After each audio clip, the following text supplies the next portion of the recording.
Welcome to the deep dive. Today, we're getting into something really quite significant, the UK's new global trade strategy. It's more than just a tweak, seems like a real strategic shift, aiming to kind of reposition the UK in global commerce.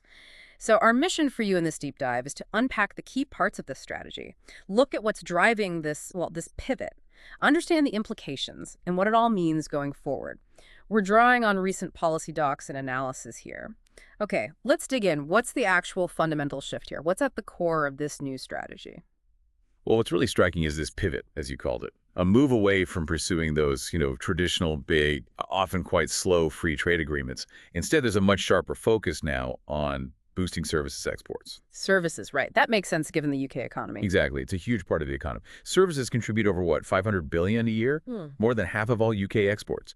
So this signals a recognition that maybe the future isn't just about goods, but about intellectual capital. Moving beyond that sort of old industrial mindset for trade. Okay, so what are the key bits then? What changes are we seeing? A big one is the UK Export Finance Capacity. That's the government body helping companies export. Its capacity is quadrupling. Quadrupling, wow. Yeah, from 20 billion up to 80 billion. That's a serious increase in financial support.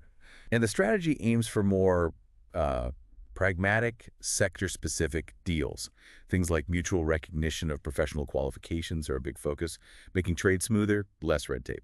That focus on services, that's really interesting. How does that translate on the ground for sectors like, say, legal, finance, or tech? What's the tangible impact? Well, the strategy is really geared towards actively dismantling regulatory hurdles.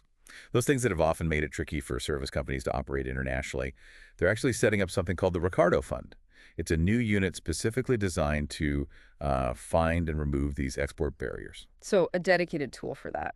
Right. It's meant to be quite proactive. And there's also more support planned for small and medium-sized exporters, SMEs, especially those looking at Europe, where regulations can still be pretty complex for services. And, importantly, the industrial strategy is pumping over 150 million into 5 AI and tech programs.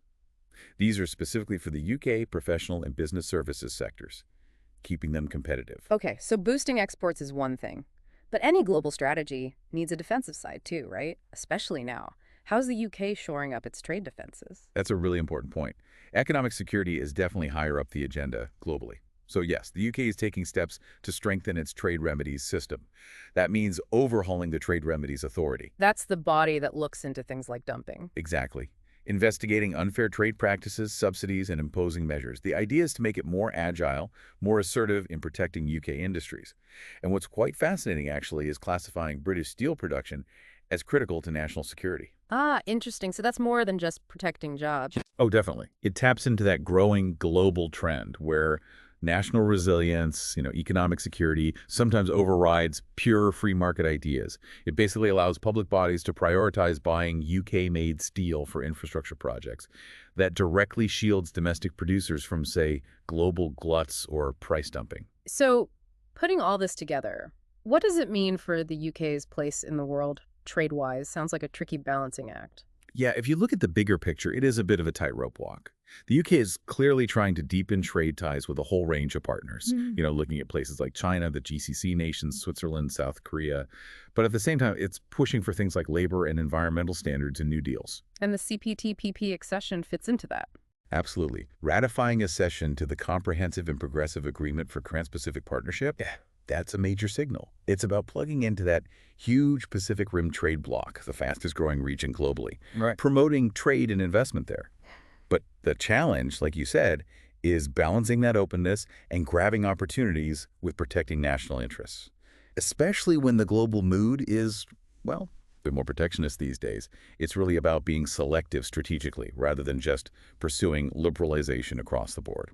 Well, thank you for breaking that all down. It really does sound like a significant and maybe quite pragmatic shift in the UK's trade approach. And to you, our listener, thanks so much for joining us on this deep dive today. Here's something to maybe think about.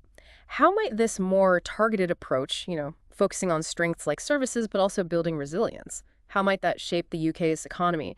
And could it maybe influence how other countries tackle these complex global trade issues? Lots to consider. Until next time, stay curious.